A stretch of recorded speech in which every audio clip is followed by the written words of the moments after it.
Eric Trexler. Eric Helms. It's good to have you back. It's good to have me back. It's good to be back. And no Omar today, but hey, you know what they say. Five's a crowd. Absolutely. Yeah. He would definitely get in the way, and I'm glad that we have a streamlined operation. Yep. And I guess everyone would anticipate that this was a very streamlined setup.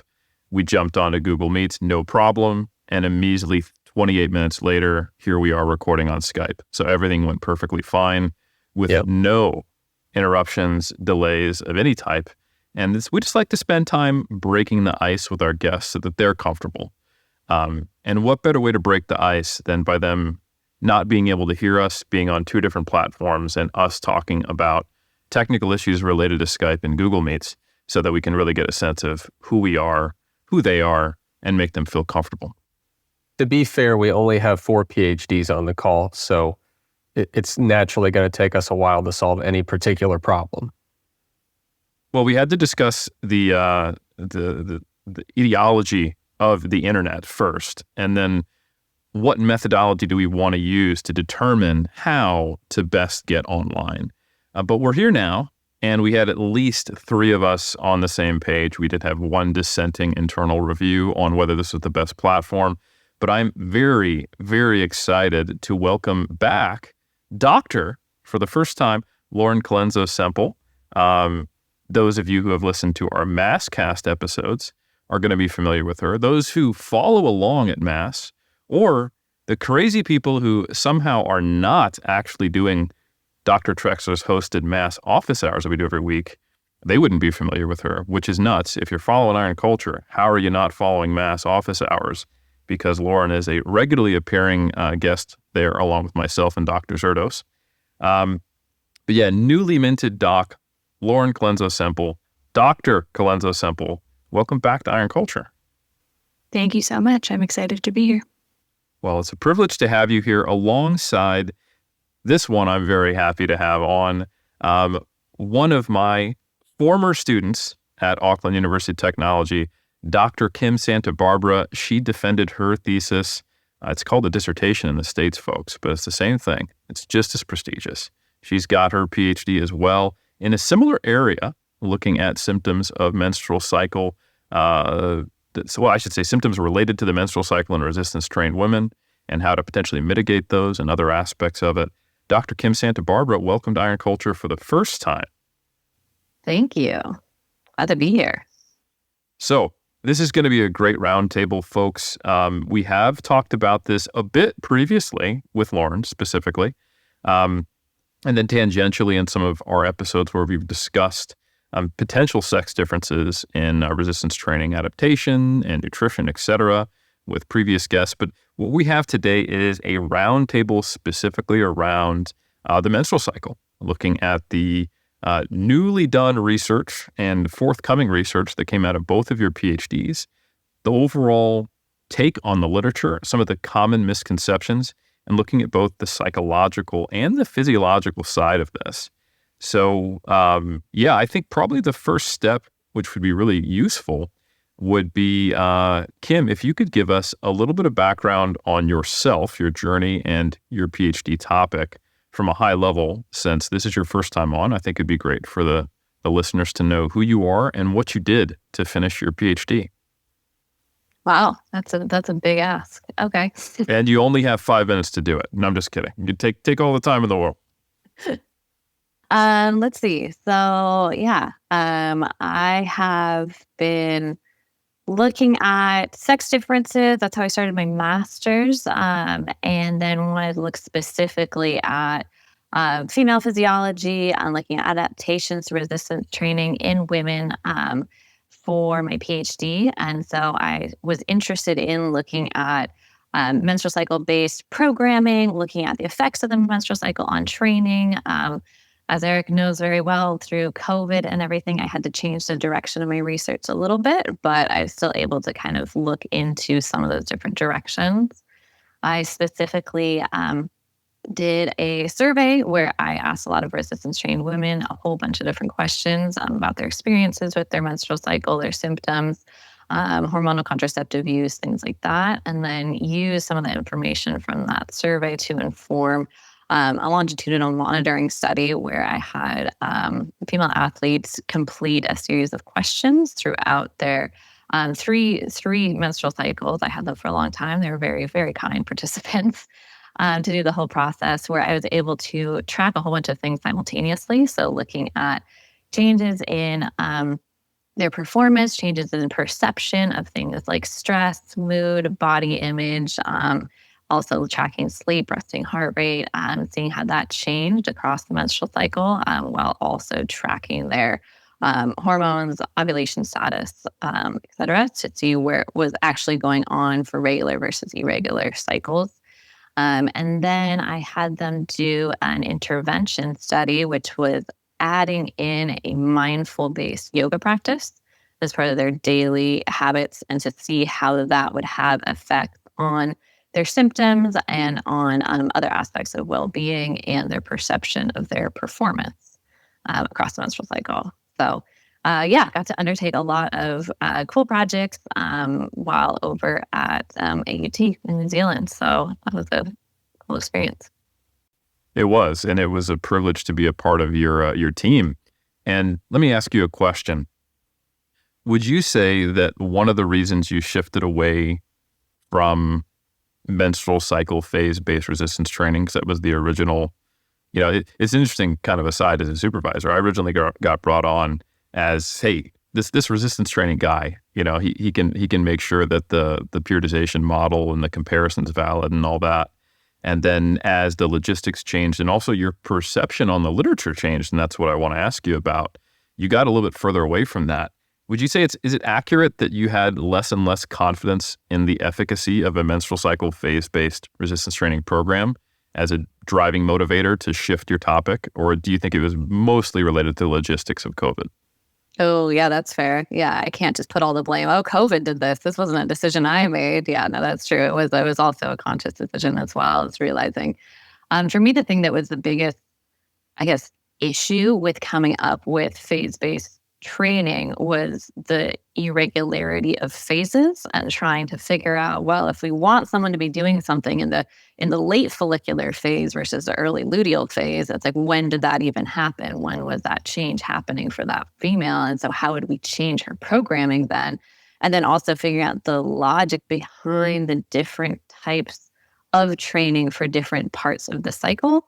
I was having a really hard time finding good evidence for that to say, oh, this is why we would be doing this type of training for this part of the cycle. It was more just like, well, the studies I do see were based on unilateral leg or arm training, and that didn't really take into account what full body training would look like or what actual athletes are doing in their training. So that did make the concept of menstrual cycle phase-based training with altering specific parts of training at different parts of the cycle seem like a less feasible and maybe less necessary option.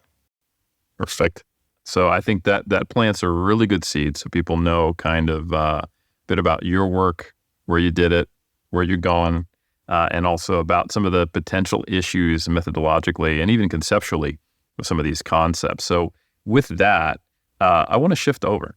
Dr. Colenso-Semple, first off, congratulations again on completing your doctorate. Congratulations to both of you. Can you tell us a bit about your doctoral research and what motivated it, and what can we expect to be seeing coming out in the PubMeds with the old Colenso-Semple as a lead author?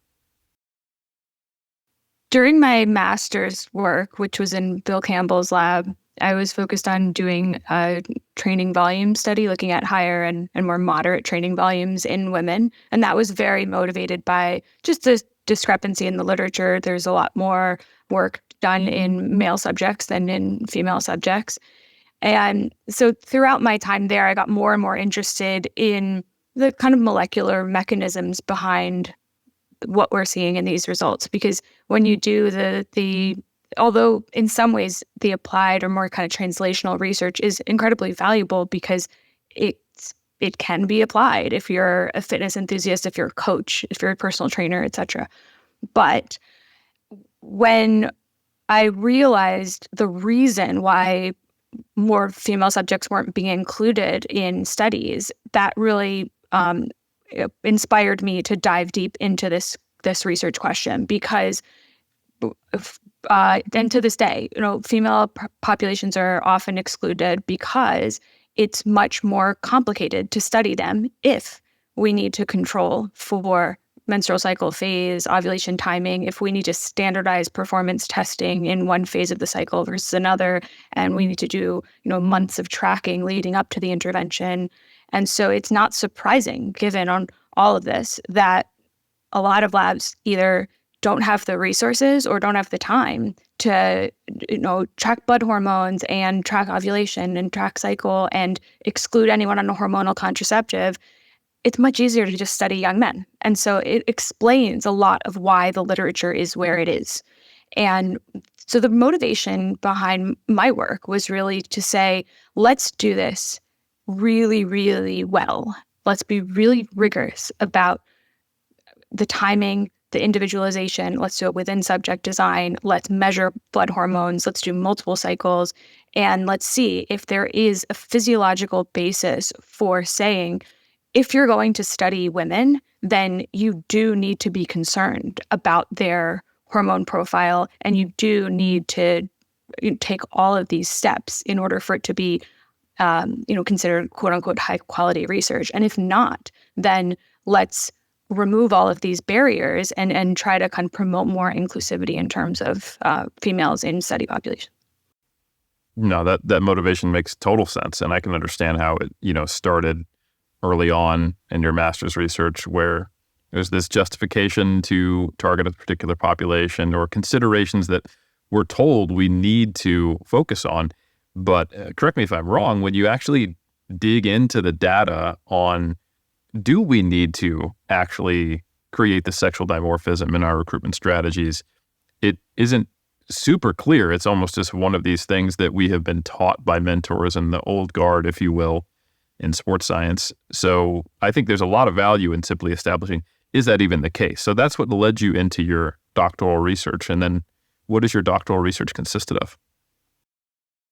The goal here was to look at the response to resistance exercise in the kind of higher estrogen phase. So pre-ovulation is when we typically see the highest spike in estradiol. And there's some argument that there's something potentially anabolic, quote unquote, about that high estradiol. And if we look at the literature to date, often people will compare the first few days or week or so of the cycle. And they do that because it's the easiest to identify. You start your period and this is the start of your follicular phase.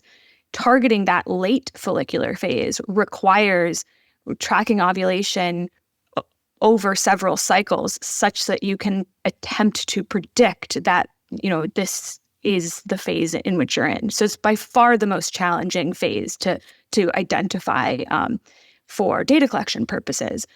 But I thought, well, if there's something to be said for this hormone profile versus another, then if you're measuring at the beginning of the cycle, all of the hormones are low.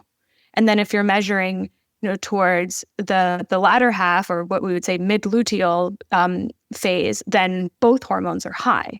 So what we're trying to tease out here is high estradiol somehow influencing the muscle response to resistance exercise differently than high progesterone and moderately high estradiol. So we'd say the hormone profile from the late follicular phase prior to ovulation, and then the hormone profile in the mid-luteal phase post-ovulation. And my study involved a within subject design, meaning we tested everybody during each of those phases in separate cycles, and it was a unilateral resistance training model. So in both phases, we had an exercise leg and a control leg, and we performed pre and post exercise muscle biopsies in the exercise and control legs to allow us to assess the muscle protein synthesis response to exercise. And additionally, we used another method to assess protein breakdown, whole body myofibrillar protein breakdown, using a tracer called D3-methylhistidine. And so that was just another aspect of the study. So ultimately, the primary outcome measure is muscle protein synthesis integrated over a 6-day period. And then the secondary outcome was the whole body myofibrillar protein breakdown. Got it. Okay. So I love it because the nature of your guys' research, same population, same general interest and inferences that are in the same realm that helps us inform, the potential utility of manipulating training or having an intervention related to the menstrual cycle, but very different ends of the spectrum in terms of applied mechanistic. So I think this will be a really complementary roundtable. So we could just dive into the findings from each one of your guys' PhDs, but I think it might be potentially useful just to open it up to both of you. Before we start doing that, what kind of background context, if any, do you think we need to cover? Is it worth going over high-level menstrual cycle phases, the rationale for this research, what is best practice for collecting this type of data? Because I know there is a gold standard of like, hey, we can't just do, calendar tracking or simply looking at temperature. Maybe we should be looking at LH strips, blood work. Where would you guys like to start? I think you touched on two topics that are important, which is the concept of the different phases within the menstrual cycle. Obviously, if that's something that someone's not familiar with, that could be a bit confusing. And then I think also what you're talking about with the methods to track the menstrual cycle, I think those two stand out to me. Lauren, did you have some that are?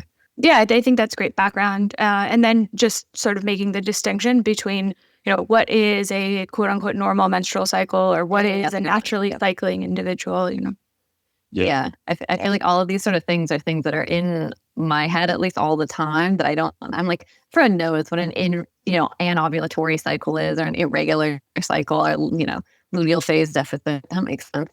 Let's see. Do you want to go over the menstrual cycle and menstrual cycle phases? And I can. Sure. So we'll just start by saying that this is sort of what makes the female hormone profile distinct and unique, as opposed to the male sex hormone profile. And so we know quite a bit about testosterone. And while there are certainly kind of diurnal fluctuations there, we're not seeing these daily fluctuations that occur cyclically that we do with a menstrual cycle. And when I describe this, know again that if you're on a hormonal contraceptive, you aren't experiencing these endogenous hormone fluctuations, because when you introduce a synthetic hormone, an exogenous hormone, then it downregulates your endogenous hormone production. So if you are on a birth control pill or an IUD, you don't actually have a menstrual cycle. You might have a monthly bleed, but that is because you are going through a period of lower synthetic hormones, which is essentially a withdrawal bleed. So you remove the hormones and therefore it's a bleed, but it's not actually a menstrual period.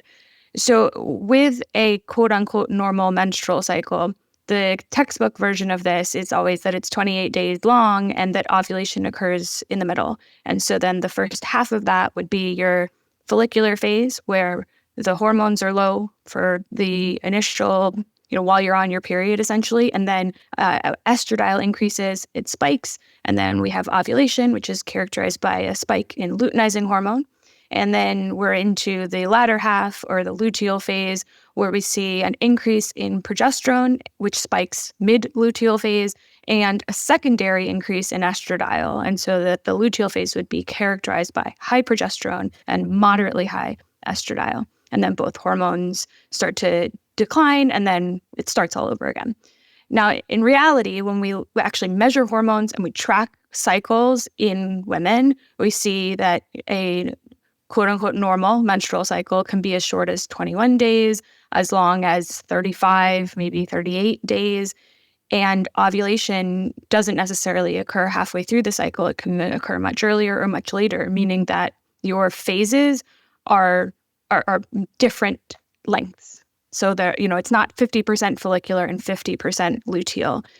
Furthermore, when we actually measure blood hormones in these in these women throughout the cycle, it doesn't look like the pretty picture that you would see in the textbook, which is what, how I just described. In reality, the extent to which the hormones peak varies dramatically between individuals, and the timing of those peaks vary as well.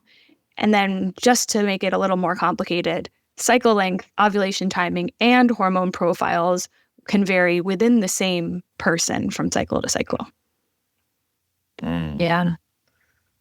That was good. Good explanation. In my studies, I found definitely there was a surprising amount of variation from individual to individual, of course, but within an individual's 3 cycles, there was up to 7 days of just a calendar counting change from cycle to cycle. So I think that's a really important one for people to understand when thinking about the menstrual cycle. It's just how different every cycle can be for one female, and then when looking at comparisons of women to women, how different those cycles are from not only the hormonal profile, but also therefore the symptoms and stuff experienced as well. I think that's an important one. Yeah, I was just reflecting on sometimes the positioning of menstrual cycle phase-based training or this topic is, hey, women and men are quite different, and we need to train women in a specific way. They're not just little men.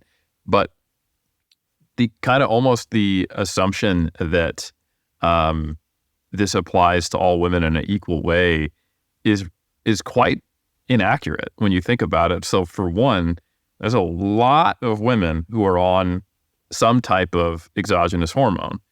2, last time I checked, you don't have a menstrual cycle for your entire life as a woman, and there's plenty of postmenopausal women who are out there.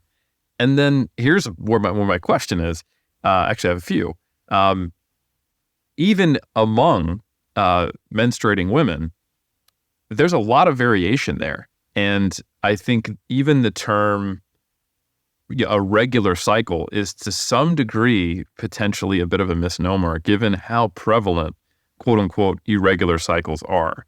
So I was wondering if you guys could speak to how common is the regular, quote unquote, menstrual cycle, and how often is that not what is observed? And then even more so, is that different in certain populations like athletic women, resistance trained women, et cetera? Yeah. Let's see. I found in my group about a third of the recorded cycles, not of the women, but of the recorded cycles were irregular when monitoring in a cohort of eumenoric, meaning regular menstrual cycle without being on any sort of hormonal contraceptives or anything like that. So in that population, that about a third of them were coming up as anovulatory, so meaning not having those same rises in hormones that we expect in the menstrual cycle, and therefore not having the same hormonal profile as we expect with a regular menstrual cycle. Okay. And then a lot of this research must only be done on women who are not on hormonal contraceptives. So do we have data on what proportion of women who would otherwise be regularly or assumed to be regularly menstruating are actually on hormonal contraceptives? I think it's about 50%, depending on the population you look at. And some of that does vary from what part of the world you're looking at as well. Sure. But I think when we look across the board, we're looking at about 50%. Awesome. So this applies to 50. So 2/3 of 50% of women who are not postmenopausal. Therefore, it's definitely the vast majority, not at all. That's kind of, I find that really fascinating how this is something that is seemingly pushed as kind of, hey, this is like a universal, women need to consider this, but in many cases it doesn't apply, and there's far less homogeneity among women as far as what their hormonal profile looks like. So I guess my next question is, well then, all right, so what are the implications if there are this tremendous amount of inter and even intra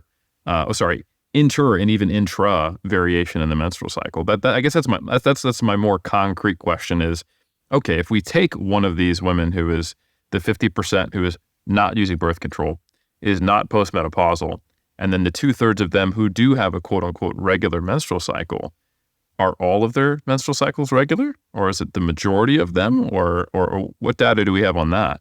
Yeah, so that's where I see that it's about So if, like in my study where I monitored 3 menstrual cycles for this group, for the cohort of women, that some people do have all 3 that were regular cycles, but there was quite a few, I think it was, I'm not going to remember the exact number, but quite a few still had at least 1 out of 3 cycles that were irregular. So we're talking either longer or shorter in length, basically, or the timing of certain hormones didn't line up as expected, yeah?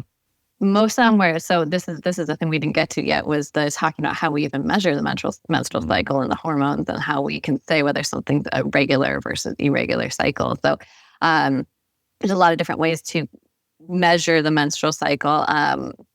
And so in my research, it was not the highest budget. And so I did not get to be able to do all the different blood draws, which is the gold standard, the way that you want to be able to monitor hormones, right? Is to be able to actually look at that serum blood draw and see the actual hormone levels.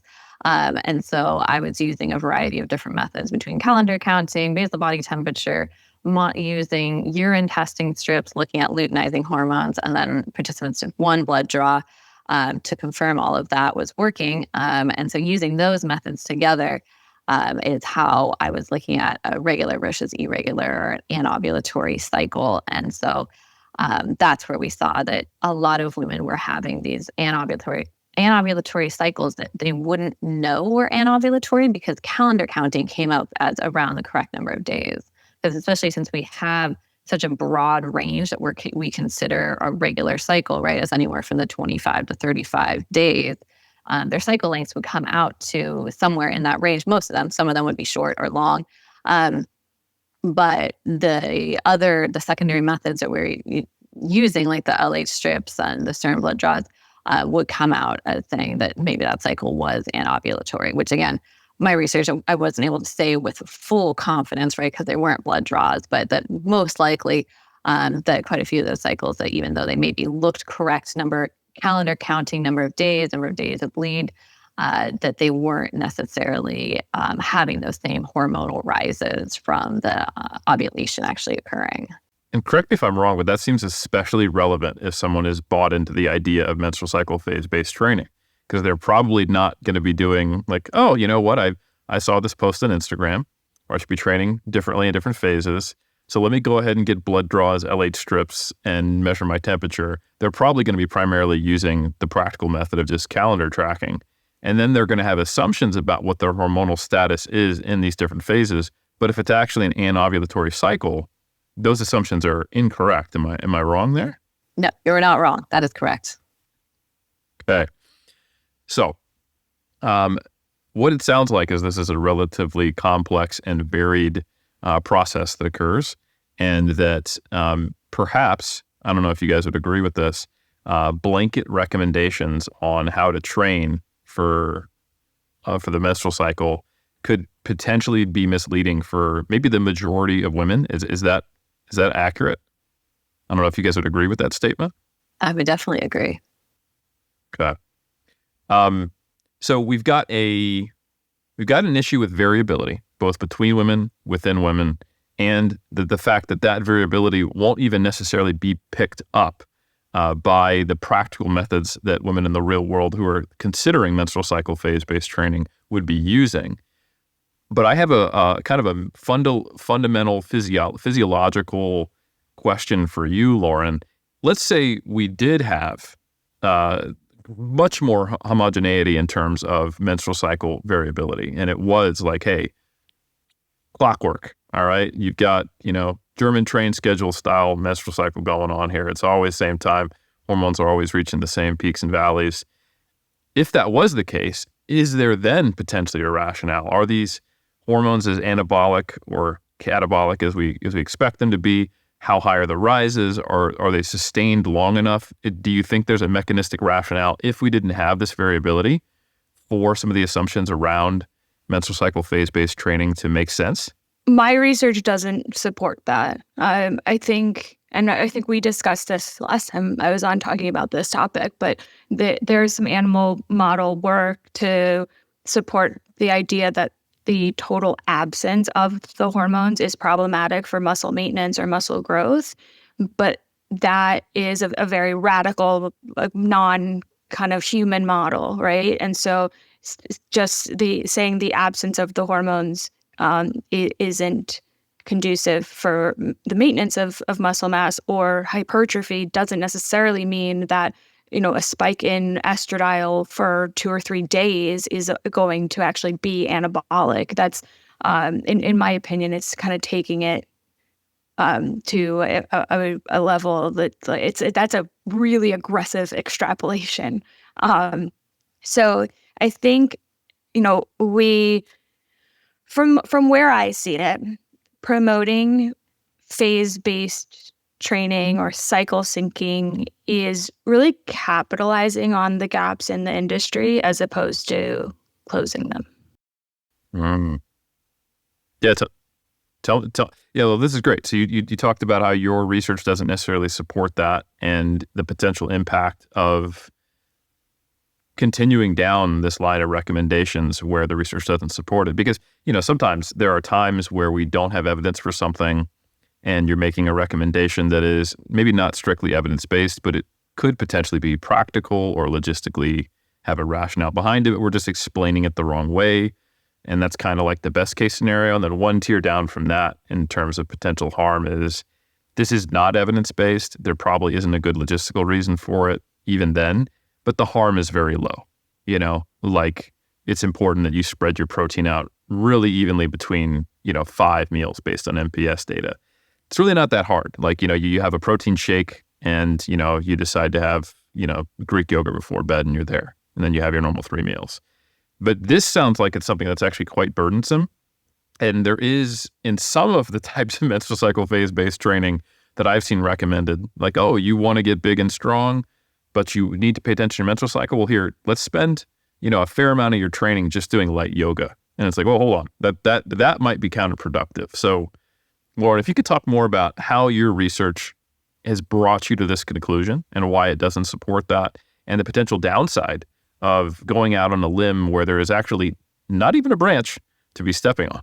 My data shows that there was an effective exercise, which is super important. As I said, there was an exercise leg and a control leg within the same person. And so although we can say, oh, that's not the way that people train, it was really important to utilize this type of model in this design, given all the variability that we've discussed.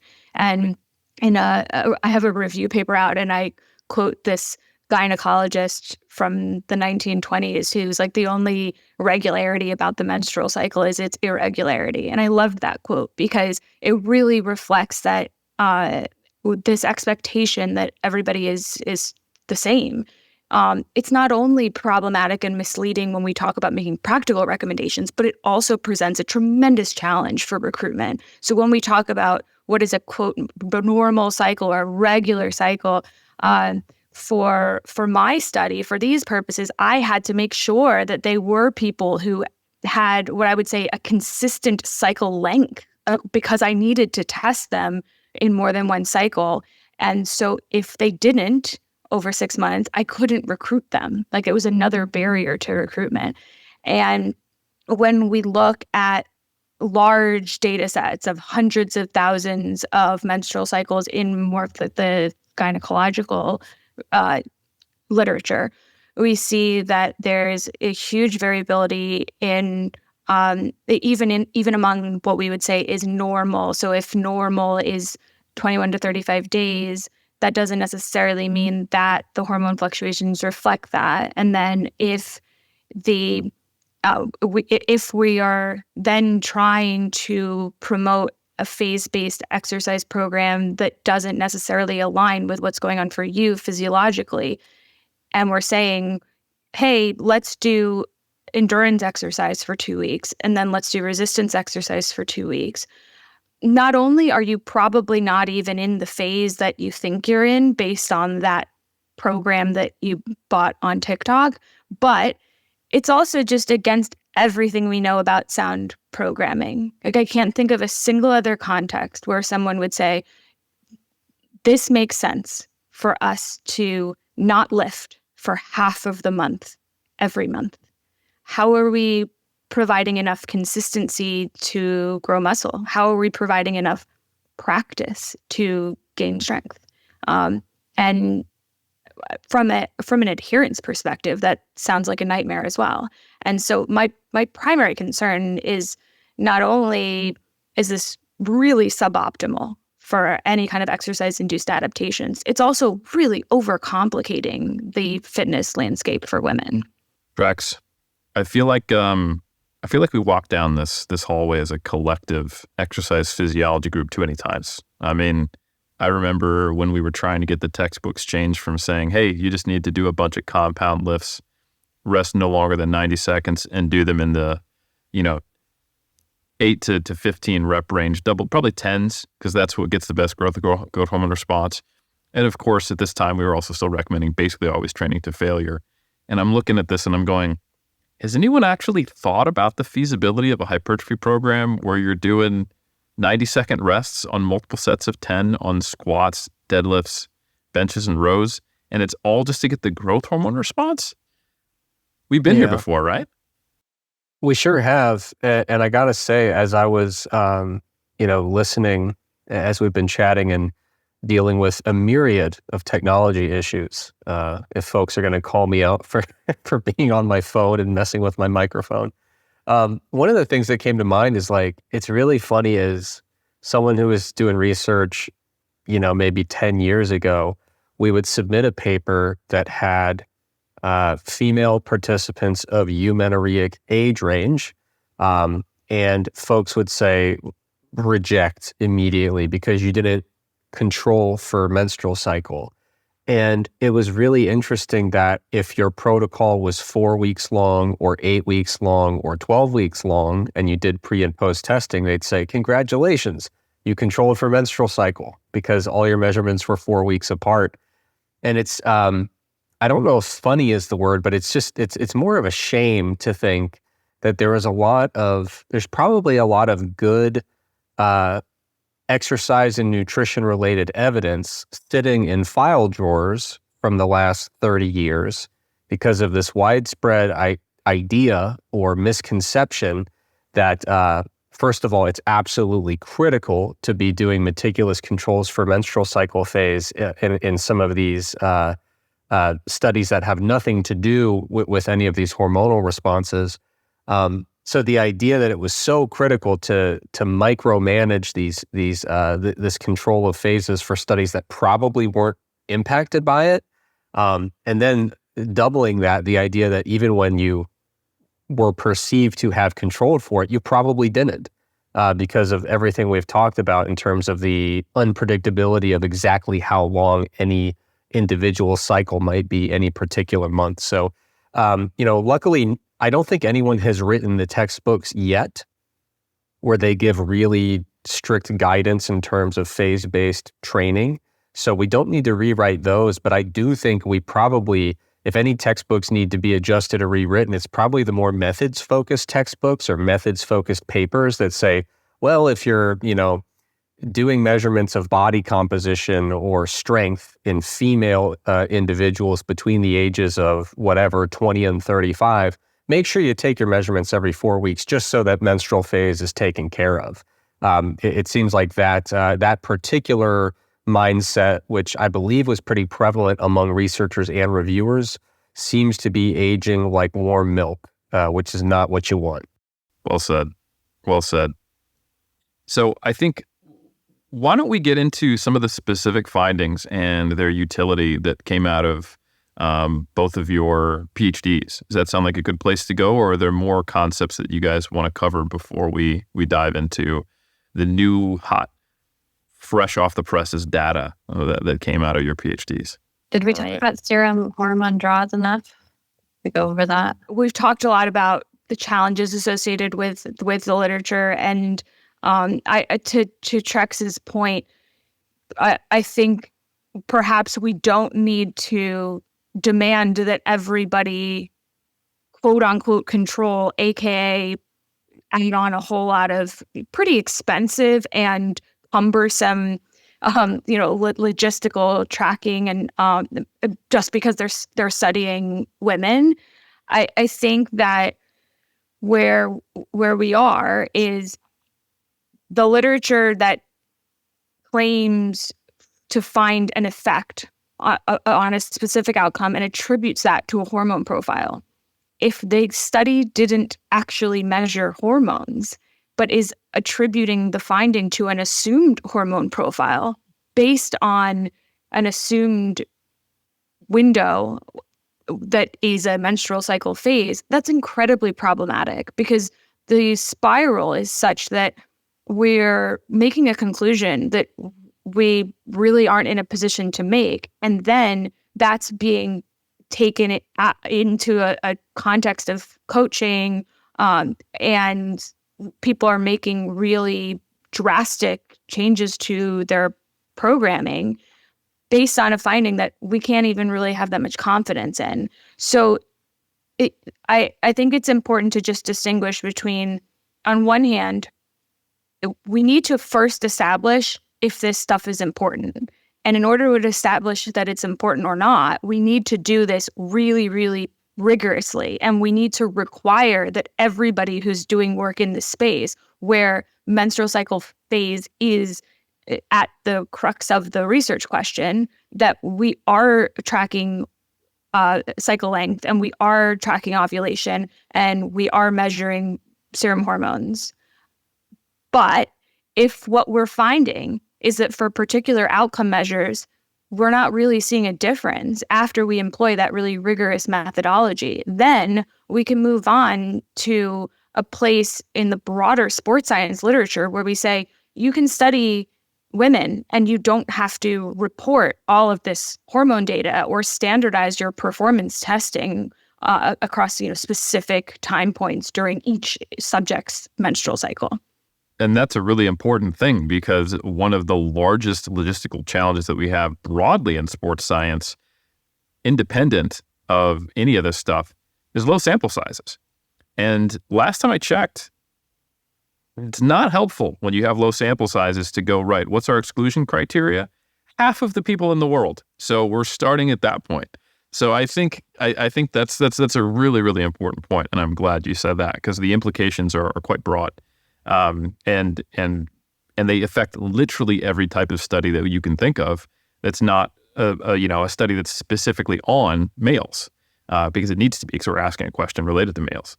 That's a point well taken, and it is, like you said. And if I may, I'll add this point as well. In exercise science, there's a lot that we can't control for.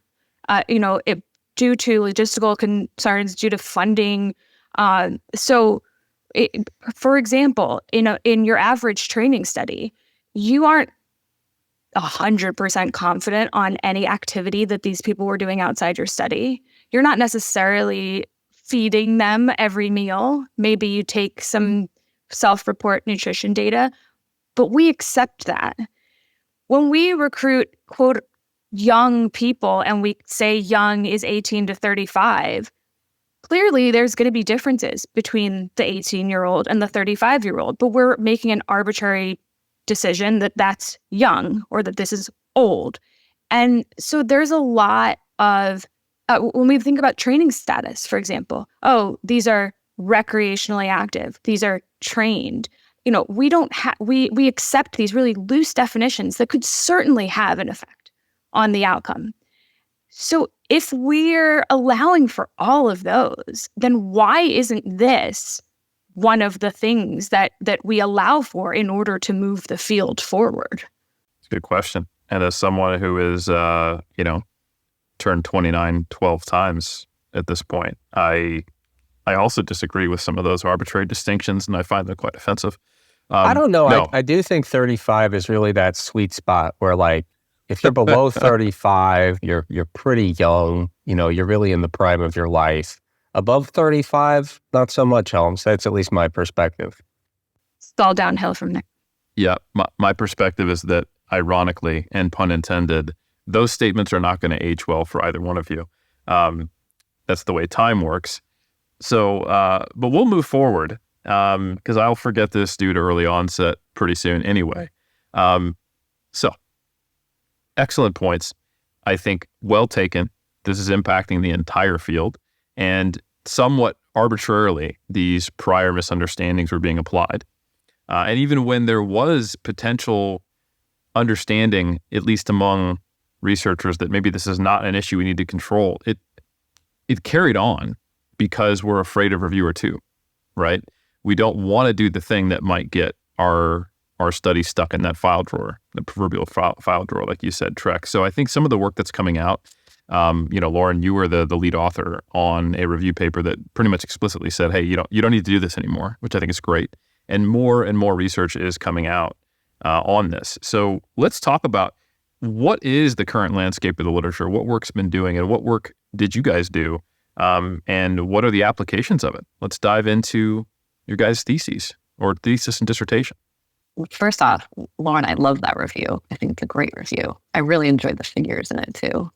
The expected hormonal outcome versus the reality of it being that there can be so much variation in a given, hormonal graph than what we normally see. So, and I think that is the direction that I've seen in some of the other very, very recent literature. But I'm saying kind of like in the past few years that we're starting to see this idea that maybe it can be a little overboard to say control for the menstrual cycle, control for this hormonal rise, control for all these things, and try to, still have this as being a sound study and have all these other variables. And Lauren, I think you made some excellent points, though, at the fact that like all these other things that could very likely actually have greater impact than what the hormonal cycle fluctuations do. Things like stress, things like sleep, things that may have a way bigger impact on someone's recovery and then someone's performance ability that day. That if we're going to be controlling for everything, would have to be controlled for as well. So I think that's a really important part. When we're looking at like this kind of shift in research and accepting that those fluctuations that are part of the menstrual cycle may not be the end all be all in a female's performance on a given day. So diving in then to the actual research and the actual things coming out and everything. Let's see. So in my studies, I was able to take a look at these cohorts of women and see how, the changes across the menstrual cycle were they the causes of things? Were they not the causes of things? That I couldn't necessarily identify, but looking at what sort of measures of well-being, measures of performance were changing across the cycle. So in my longitudinal study, that one I was able to see patterns across the menstrual cycle that look like there was essentially changes in measures of well-being with things like aspects of stress, of body image, and mood that did seem to, across the board for most participants, change across the menstrual cycle. That at the same time was also changing with perceptions and performance. So in participants that were, experiencing these drops in mood as part of their menstrual cycle experience, they were also seeing these drops in their perception of their performance, but maybe not necessarily seeing drops in their actual weight lifted and their actual performance that was actually happening.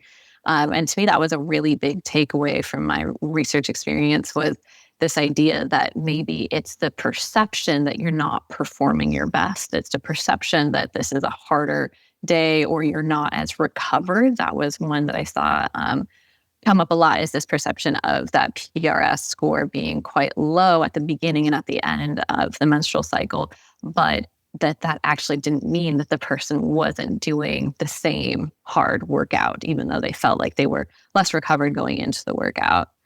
Was that a huge... Yeah. I had a quick question. I didn't want to interrupt, but I'm just super curious. These kind of subjective indicators related to like perception of recovery, mood state, things like that. Do you happen to know if those are observed in a similar direction and magnitude when comparing ovulatory versus anovulatory cycles? Because you mentioned that from an endocrine perspective, they look quite different. Do you have any data related to that, or would you have any speculation about whether or not some of those outcomes would be similar? Oh, that's really interesting. And that's a question I'm very curious about as well. So what I didn't specifically look at that with my data set because of the fact I didn't do the blood draws consistently throughout all of the cycles. And so I didn't feel confident to say these are for sure anovulatory cycles. And so therefore we can draw these conclusions from them.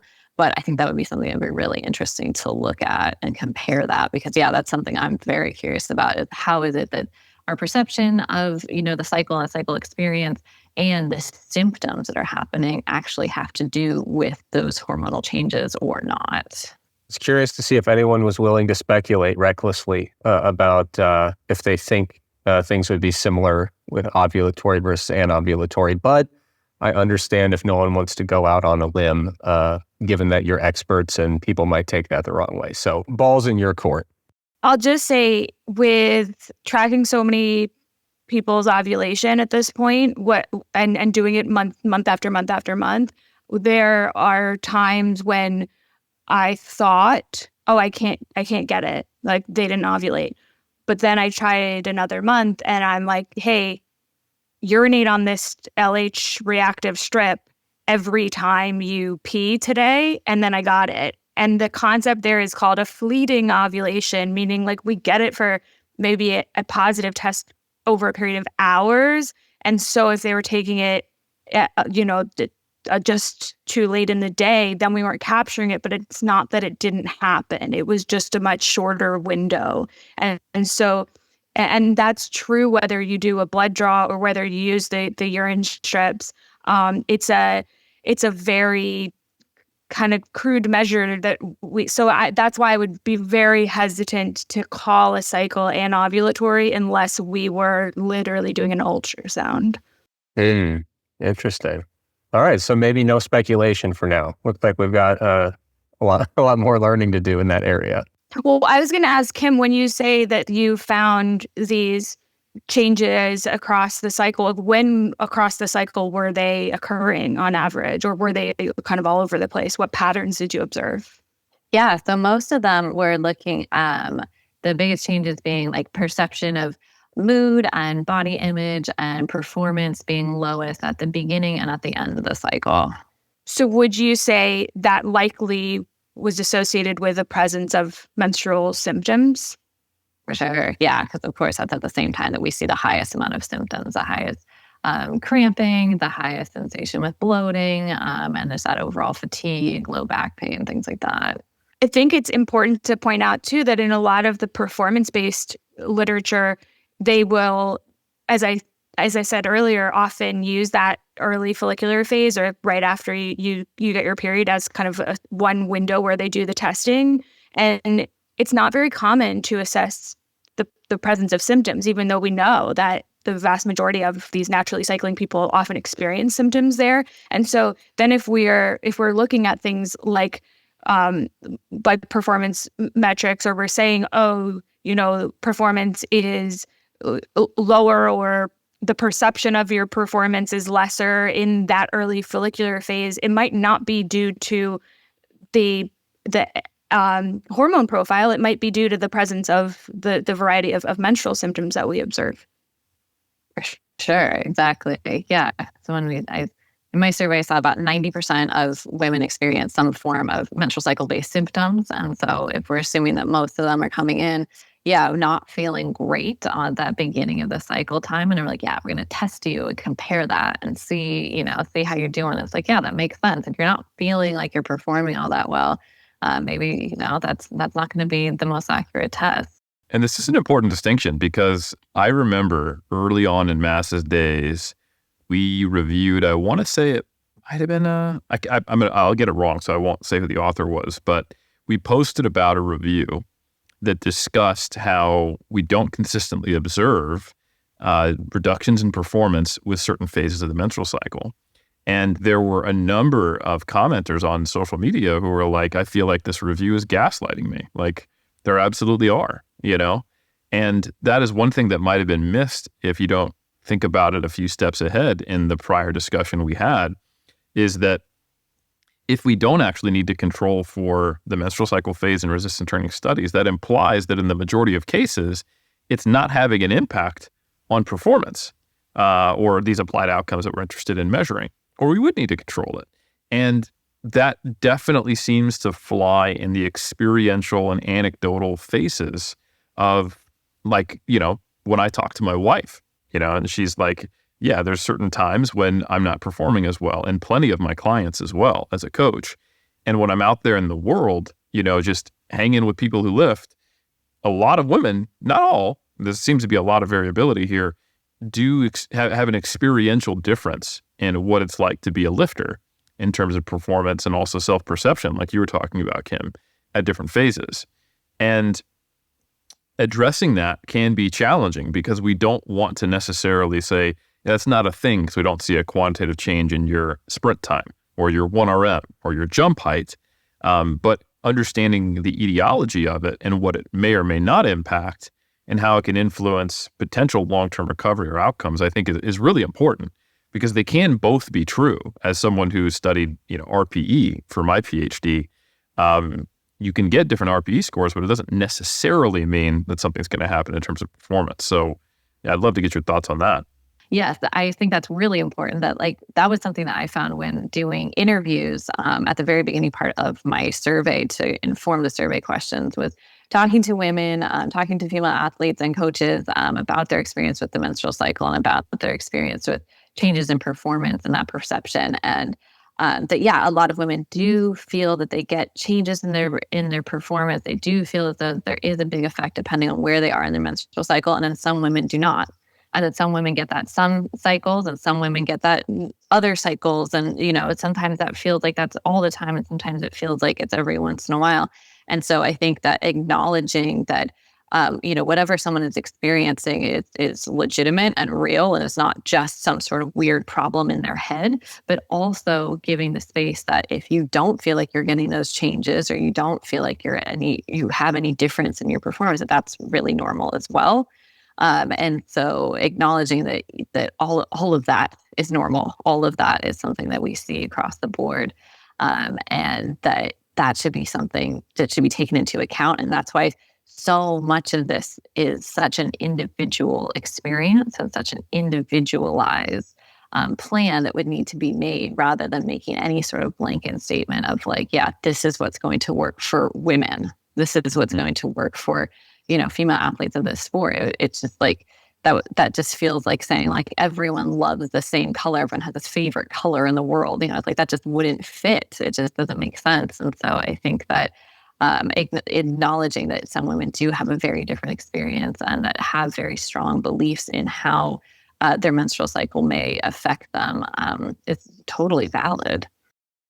And Helms, if I could draw on a bit of an analogy that's kind of fresh on my mind, because I think a lot of people do struggle with that idea of, the perception of gaslighting, or the idea that it's like, you're telling me my performance overall, or, the population in general performance shouldn't be dramatically different. But I'm telling you that I do very much feel different as I'm exercising. It kind of reminds me a little bit of the hydration literature, where like if you were to ask someone, at what level of dehydration does performance start to go downhill? A lot of people would say 2%. But there are a lot of folks who at a much milder level of dehydration will have measurable, detectable, reliable increases in perception of pain and perception of effort during exercise. So you can go to that person who's 1.5% dehydrated and say, good news, you're not at 2%, so your performance ought to be fine. But they're going to look at you and say, I feel terrible, and I promise you I do, right? And so it's sometimes it can be difficult to wrap your head around that disconnect. But yeah, it's an interesting kind of two realities that can co-occur at the same time. And to your point, there are different classes of lifters who deal with those things, even when they are both experiencing them differently. And Kim, that's something that came out of your research when you're looking at, say, like higher level or quote unquote competitive resistance trained athletes versus someone who lifts. Things like adherence or enjoyment are going to impact. Honestly, I think they can have a far larger impact on someone's like lifelong adherence to lifting more so than did I actually have 5 kilos lower on my squat. If I regularly encounter these things that feel like huge barriers to enjoyment or adherence, I may not continue to do this, or I may not do it consistently, or it may be a struggle or a challenge and I'm not getting some of the mental health potential benefits that I can get out of this activity. While, like, I think it's important to not treat all women who lift as a monolith, just like cycles vary, people's level of involvement, what they're willing to do. Am I going to skip out on training? Am I going to miss a competition? If I'm heavily invested in my sport, there may be a very different answer to someone who's like, yeah, I have a scheduled workout on Wednesday, but I feel like trash. I don't want to go in. And then that could be the one, time that creates kind of this landslide to then losing the momentum they had to stick with their program. So Kim, I know you, in some of your research, you looked at these different types of women in the whole lifting kind of sphere, and how do they differ? Yeah. So in my survey, I had people based on their own selection say whether they would consider themselves to be competitive level or recreational level in their lifting. And so obviously we don't know exactly who is classifying themselves as what, but I used the level of, I think, had competed within the last year in their sport. And so when dividing the participants up that way, those that were at the competitive level, although experienced the same level of symptoms, same type of symptoms in their with their menstrual cycle, had very similar experiences overall, same frequency use of hormonal contraceptives, they were less likely to make changes in their programming based off of menstrual cycle symptoms than those that had selected being recreational level lifting. Yeah, and that matches my experience as a coach. It's like, it's not like you're going to be like, yep, I'm not going to do this show that I've prepared for 6 months for because of X, Y, and Z. It's like you just find a way forward, or I'm not going to get on the platform because I'll be experiencing, PMS symptoms. Better luck next time. Let's hope that Saturday falls at the right time in my cycle. You just do what you got to do, right? So I guess the question is what do women do around that, and what can they do? I think as we start to move into some more applied outcomes. Yeah, I think that what I saw a lot when talking to women, about their actual experiences in the interview sort of process was that there was a lot of, I guess, feeling like wanting a space to talk about things like bloating and issues with putting on a belt or putting on a singlet or something like that. The experience of like the discomfort, like wearing a tampon when you're going to lift, or a menstrual cup and stuff, and how that may affect your just confidence and comfort with doing a heavy lift.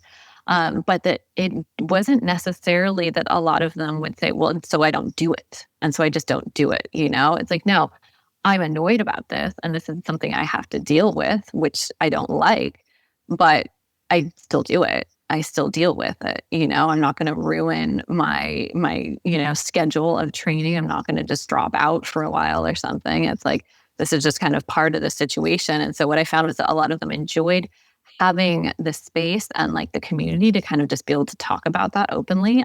Especially I found that with lifters who had a male coach, maybe didn't necessarily feel as comfortable to like bring these sort of things up. And a lot of them, when they were asked a little further, it's like, why don't you feel comfortable bringing this up with a male coach? It wasn't necessarily like, I don't feel comfortable, because they're male, but it was more just like, there just isn't the environment to bring that up, right? That's not something I'm going to just kind of bring up casually necessarily, unless you have a really good rapport, I guess, with the athlete. But just the fact that it was like, just a lot of the people that they are with day to day are males and maybe just don't necessarily understand, and haven't had those experiences. And so that it was more just like, it seemed like there was a lot of this kind of joy in that camaraderie and having that space to just say like, hey, this is something annoying that I deal with, but I deal with it, and that's really move on from there. So are there other ways that it can be dealt? I mean, obviously it's great to be acknowledged, understood, and feel like you're not alone. This is just normalizing something that has often been taboo in our society, unfortunately, to even talk about, or just like you said, maybe it's just uncomfortable and there's no real easy space in a historically dominated space to talk about it, historically male-dominated space to talk about it. That's really important. But are there more actionable things, especially for women who are experiencing more severe menstrual cycle-related symptoms? Because I know you saw a pretty wide disparity, and I see that in my practice. Like, as a coach, I have met women who they're on a large amount of painkillers from this part of their cycle to here, and another one's like, yeah, I don't take pills. It's not a big deal, and they look at each other like they have two heads. Like, you deal with what? And they're like, you don't deal with this, So anyway, like for the women who do really experience pretty substantial symptoms that negatively impact at least their perception and maybe even their individual performance, what options do they have? Yeah, I think there's a lot of different options out there. Some of the most common ones being going onto some sort of form of hormonal contraceptive. That's one that a lot of medical doctors will recommend because taking those exogenous hormones are going to, as we said earlier, going to stabilize the hormonal profile, right? So you won't have those big rise and drops in hormones. And if that really is the cause for someone of the symptoms that they're getting, that may be a great sense of relief. Just like anecdotally, I think we hear a lot of, women who do have really extreme menstrual cycle symptoms of some sort or another, and that when they are taking some sort of exogenous hormone, whether that's, in a birth control or some other format, they find relief to those symptoms, and that's awesome. Of course, taking analgesic, some sort of pain reliever, that's a really common one for a lot of women. I decided to kind of do something different in one of my studies, which was to bring in that like a mindfulness yoga intervention, which I'm not saying across the board that will fix every symptom or something like that. I think that would be extremely confident to say that, that something as simple as that. But it did show a reduction for some women in their symptoms was having that a stress relief, having some time every day of doing something that was stress relief was helpful. And so I think that depending on what the symptoms are that someone's experiencing, and then kind of figuring out where that comes from, it can be a lot of different things that could be a fix for those symptoms. Whether it is finding out that they do have some other condition like PCOS or endometriosis that is the actual cause of their symptoms, whether it is something that's truly just hormonal based, or whether it's something that's coming from a sleep issue or nutrition issue that's just really exacerbated during their period or something like that. So I think it's taking a really holistic approach and looking at, okay, what could this actually be coming from? Like, what could these causes be? And then what are some maybe kind of simple fixes that could really make a big difference for that person? Yeah, so you took a pretty holistic look at this, like you just said, and you decided that you wanted to try this mindfulness-based yoga intervention. What led you to decide to use that as a potential intervention to mitigate some of these symptoms? That's a good question. I can't totally remember like what took me to such a different spot than what I originally had gone into. I think it was just hearing all of these women in the interviews and in the survey responses and stuff, just talking so much about this, the mental aspect, like the emotional aspect, the high stress and stuff that was coming from it.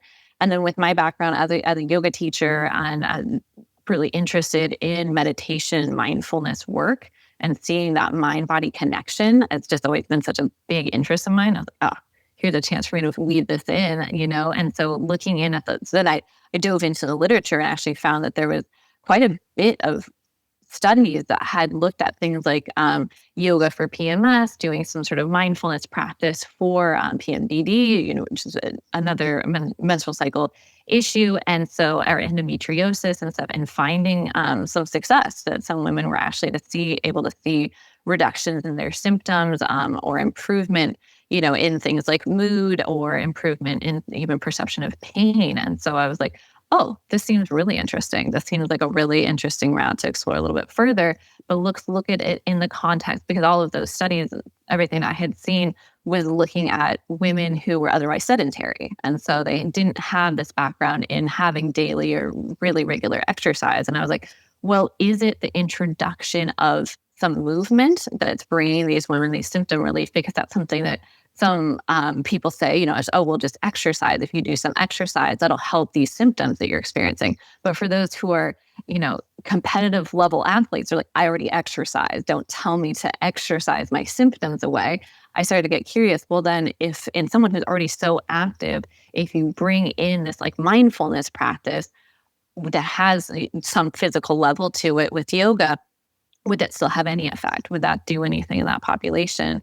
And what I found was that it did have an effect, that there was quite a few women who did see reduction in their symptoms with that, just a daily mindfulness yoga practice. What were the specific symptoms that were reduced by these lifters who were doing the mindfulness yoga practice? And just for those who are unfamiliar, what did that mindfulness practice look like?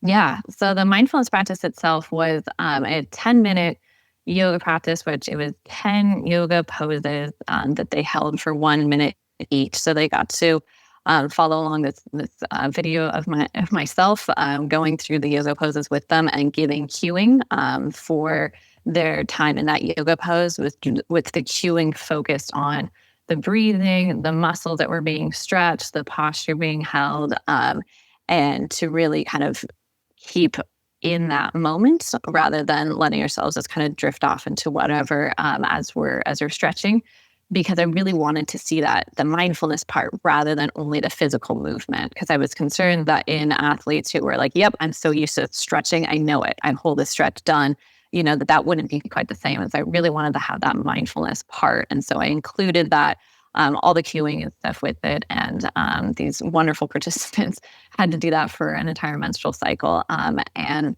in those who did have the high compliance, there was reduction in their so the mood scale that they had to choose from on there. So they did daily app check-ins. And so there was in their control cycle, they would answer the same questions as in the yoga intervention cycle.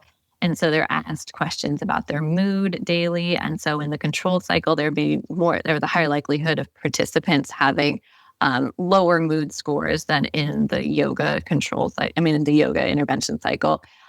They were asked questions about their stress perception. So stress perception did change with the yoga intervention, that was one of the actually most notable ones, that the perception of stress went down with that daily mindfulness practice.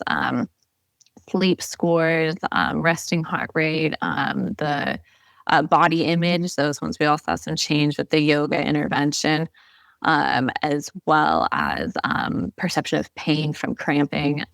And another one, the one that surprised me a little bit was bloating, seeing that there's actually a pretty big difference in the yoga intervention cycle with lower feelings of bloating.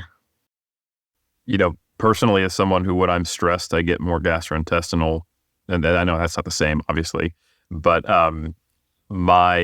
it's just, I guess, my stress levels impact my experience of, GI-related bloating and other things like that. And that doesn't surprise me to the limited capacity. I can relate. But I think that's really interesting. And kind of going back to what we talked about before, where there's this persistent reporting of perceptive things changing related to the menstrual cycle, and the perception that even if I am performing as well, it's a lot harder to do so. I think it makes sense to have, all right, listen. So if we're having some perceptual symptoms that are real and are impacting potential adherence or enjoyment, or there's the perception of effort, which could, if we have a long enough study, could result in needing to deload more often, or potentially just not having the will and the drive to go through these harder overreaching blocks or what have you, then we want to address that directly. So it makes sense to me that something that is psychological, that's mindfulness-based, had some pretty notable impacts in women who were already exercising. And I think that's actually quite useful. So if you were the person who felt or feels gaslighted by these more physiological or performance-based reviews, that'd be like, yeah, nothing happens during a menstrual cycle, and you're like, how dare you? Then now it's kind of nice to both acknowledge that, hey, this is normal. A lot of women who are active and are doing a lot of the quote unquote right things still feel these symptoms, and they can do something about it. And it's more about managing that stress, which isn't a great, I think we'd all love to be like, yeah, take this pill, do this thing, do X, and then Y happens and you'll never have any negative experience. But knowing that you can have some agency and manage the experience of stress, and it'll have notable quantitative reductions based upon your preliminary research in the perception of stress, sleep quality, and also mood state, and even bloating and other pretty tangible physical outcomes. I think is really important. I'm going to chime in here as our resident charlatan. I'm going to ask a question about something I have not personally looked into, and I was curious if either Kim or Lauren have. We're on the topic of, kind of managing menstrual symptoms.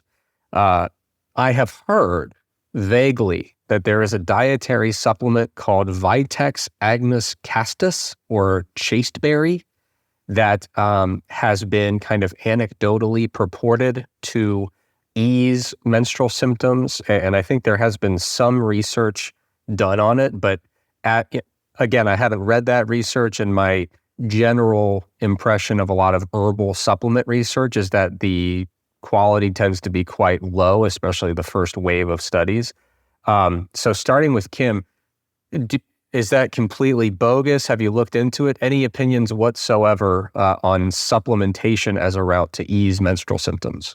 Yeah, I've heard of that supplement, and I have seen some of the research on that supplement, but I will say that nutrition and supplements is not my area and not something that I really dove too far into. And so I can't really say either way. I believe from what I do remember reading is that it didn't strike me as this is the solution for everyone. It didn't strike me as though there's strong enough evidence to tell all my friends to go try this. Yeah. Lauren, have you looked into it at all, or have you heard of it? I haven't looked into it too extensively, but I do know that from sort of the OBGYN perspective, they're very much of the mind that, take an anti-inflammatory. It works. We know it works. And you're probably only going to have to take it for a day or two. So I know people are looking at these sort of alternative quote, more natural options, but it's definitely not standard of care from a physician's perspective. Yeah. Yeah. Because, I'm not, I'm a supplement skeptic, but I also not inclined to throw out the baby with the bathwater, so to speak. Every now and then you find a supplement that's meaningfully helpful for certain applications. So figured it was worth at least throwing it out there. But Lauren, you made the mistake of bringing up inflammation, and that brings up a big question for me. Are you, Lauren, familiar with how kind of systemic inflammation levels change throughout the menstrual cycle? Is there a reliable change in something like CRP throughout the course of the menstrual cycle? It's not something that I measured, and I'm not familiar with any research that would really make a compelling argument for that, at least to the extent that, it's practically relevant. Mm-hmm. Okay. Kim, are you aware of any research that's kind of tracked inflammation levels throughout the menstrual cycle? I know that research exists, but I am not familiar enough to speak on what those changes are. Okay. Yeah, I'm asking for purely selfish purposes. I know that we're short on time, but one of these days, I'd love to get the two of you back on to talk about hormonal contraceptives. One of the things that really intrigues me about them is, especially with oral route of administration with combined contraceptives that have, estrogen and progestin, or, synthetic estrogen and progestin. I'm really intrigued by the fairly repeatable and fairly substantial increase in CRP that's observed there. And I'd love to dig into some of that and kind of compare and contrast with what may be observed throughout the menstrual cycle. But that's a tangent for a whole other day. So Helms, I'm going to hand the wheel back over to you and let you steer this thing. Hey, no. I think that but your point is well taken, is that there's still so much to research here, and we're really at the early stages. So it's quite cool to have people who are on the literal, pioneering forefront of an emerging area of research. And yeah, like you, Trex, I've seen there's a really good Examine article on vitex, and it indicates that there's some positive small, effects that seem to be relatively consistently observed in reducing menstrual cycle symptoms. But it also seems like the PMS symptoms vary in their etiology, consistency, and magnitude, and whether they're a little more mind-based or physical-based, or whether they're related to, perception of one's body or perception of effort or pain. So I suspect it's probably one of those cases where vitex might be really useful for X and Y symptoms. I think specifically I saw breast tenderness and cramping pain, but maybe not some of the more psychological based ones. So I think, we might be in a place a few years from now where we go, right, so if you experience X, Y, and Z, vitex, good idea. If you experience, T, U, and V, maybe you think about jumping on hormonal contraceptives, and most people would benefit from some type of mindfulness practice, perhaps. Or Lauren, as you strongly... I don't have my meditation bowls behind me, but otherwise I would chill for meditation practice. So we'll just have to imagine.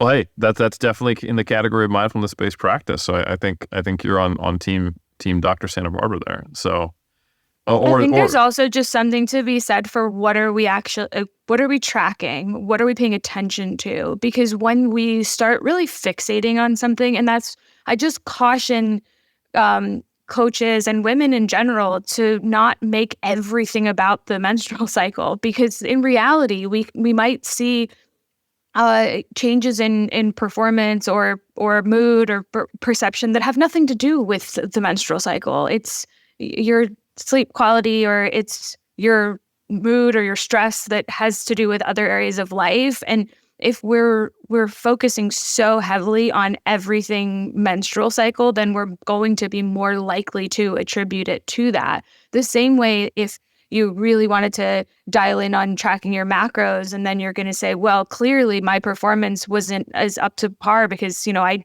only had 20 grams of carbs pre-workout and not 30. And so I'd caution people to, as Kim stated earlier, really be more holistic about like the full person and not just automatically assuming menstrual cycle related because of their biological sex. I think that's a very good point. And I think, we're running up against a 10-minute time limit here. So I want to give you, Lauren, the opportunity. What's some of the cool data that might be coming out of your PhD that people might not be aware of yet? Anything you're excited about, or just anything that you think, even if it's not your research, that you're looking forward to seeing being published in the near future that might provide even more insights on this emerging area of research? I'm excited about the attention that my review paper got. I think, it was mostly well received. There were some people that were a little upset about it. I'd say I started doing this research because I was just genuinely interested in the topic. I think it's really interesting. I think it's important for all of the reasons that we discussed. As far as the data that I have coming out, it will be on the study that I described, looking at the muscle protein synthesis response to resistance exercise in those two menstrual cycle phases. I also repeated that same study in oral contraceptive users, looking at the muscle protein synthesis response during the active pill phase compared to the inactive or placebo pill phase. And there, as I said, employing a within subject design, just to answer this question, is really valuable, because what might differ in one person is not necessarily going to be the same across the board. And so when we look at, pill users versus naturally cycling users, it tells us something, but it doesn't tell you that what would happen if you went on the pill and how that might affect that individual. So there really wasn't any significant difference for phase when it came to the menstrual cycle cohort or the oral contraceptive cohort. And given the rigorous methods that I utilized, I think it's really encouraging, at least if it's a muscle protein synthesis related outcome, a resistance exercise induced adaptation outcome, that we can start moving towards a place where we can say, let's bring in more female participants, and we don't need to standardize cycle phase for when we're doing the testing, when we're doing the training, or when we're measuring other secondary outcomes. No, that's amazing. And I mean, that's the claim, right? It's that we have these, ostensibly anabolic or catabolic hormones that are peaking and valleying at these different times in your phase. So therefore, they're going to have a supposedly anabolic or catabolic effect. So let's actually measure anabolism, right? And if that's actually not changing, then we're moving down the steps of these chains. And as we talked about many times in iron culture, you're going out on a limb when you're speculating to an applied outcome based upon one snapshot of a mechanistic feature. And talking about hormones, well, the hormones are not going to have a direct impact. They should be impacting something else, which you measured. So we're working through these assumptions, folks, and knocking down barriers. So I think this has been a fascinating discussion. I don't think it should be our last one. Like you implied, Trex, there's a lot of rich research to be talked about here, a lot of applications. And I want to say a big thank you to both Dr. SantaBarbara and Dr. Colenso-Semple for being on and having this roundtable. And a big congratulations to both of you for finishing your PhDs and contributing to the research and the overall knowledge we have on this very important topic. And I'm looking forward to reading what comes out, and we'll definitely probably be covering some of that in mass for sure, and on our social media profiles, and potentially having y'all back on, which would be a lot of fun. So any closing words that either one of you want to have on this topic before we end this episode of Iron Culture? I've written a few really interesting articles in mass about perceived menstrual cycle symptoms, influence of cycle on performance, and impact of hormonal contraceptives on strength outcomes. So check those out, massresearchreview.com. I love it. I have zero problem with you promoting mass. Kim, where can people find you if they're interested? Are you on social media? I'm trying to be. Yeah, I put up an Instagram post. I've got that now. Let's go. after you pointed out my slowness in social media. Yeah, so I'm out there. I exist. Well, hey, I mean, it's a reasonable expectation of a new mother, a recent PhD candidate, someone moving to start a job, that you better be spending all your time on IG. And I think that is that's where your priority should lie. No, but in all seriousness, we'll definitely have your Instagram linked below in the show notes. I don't know that we need to link Mass Research Review, but we will, just because we're that willing to self-promote here on Iron Culture. And I just want to say a big thank you to all the listeners. And if you enjoyed this episode, do us a favor and let us and other people know. Give us a thumbs up. Give us a 5-star rating. Whatever platform you're on, give us the rating that reflects your experiences of this episode. But if you are unsure, or if you are not having a 5-star feeling right now, I want you to sit on it, ruminate it. It might just be the phase of your life that you're in right now that's influencing that decision. And I think you should just consider taking some time, being mindful, and seeing if that changes the star rating you give, because traditionally people do give us 5-star ratings. So thank you for joining us. We'll be back every single insert date here. We'll catch you in that next episode.